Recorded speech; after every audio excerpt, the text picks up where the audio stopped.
మీరు అధికారంలోకి వచ్చి ఎన్ని రోజులు అవుతుంది? 24 నెలలు 2 సంవత్సరాలు దాటిపోయింది. ఇక మీకు మిగిలింది ఎంత? లాస్ట్ 1 ఇయర్ ఎలక్షనే ఉంటుంది. మధ్యలో మళ్ళీ జిహెచ్ఎంసీ అని ఇంకోటి అని ఎప్పుడు ఎలక్షన్ సీజనే ఉంటుంది. మరి మీరు ఎప్పుడు ఆ విద్యని ఇది డెవలప్ చేస్తారు ఈ ఈ రాష్ట్రంలో? 2 ఏళ్లుగా 2 సంవత్సరాలైంది మీరు అధికారంలోకి వచ్చి విద్య మీద ఇగో మేము పలానా డెసిషన్ తీసుకున్నాం. ఈ డెసిషన్ వల్ల ఇగో ఇంతమంది విద్యార్థులు లాభపడుతున్నారు అని చెప్పేది ఒక్కటి చెప్పండి సార్. మేమేమంటున్నామంటే ఈ 1000 కోట్ల జీవోని స్వాగతిస్తున్నాం. 1000 కోట్లు ప్రతి సంవత్సరం ఇవ్వాలి ఉస్మానియా యూనివర్సిటీకి.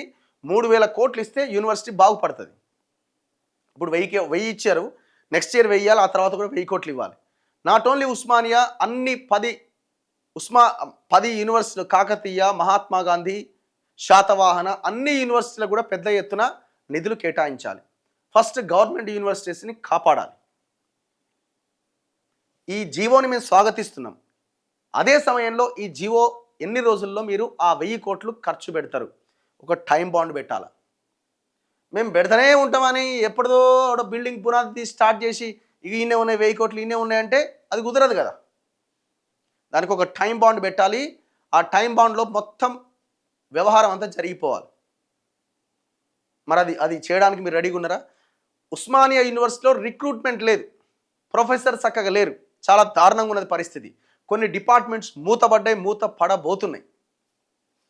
మరి వాటి గురించి కూడా మీరు నిర్ణయం తీసుకోవాల్సిన అవసరం ఉన్నది.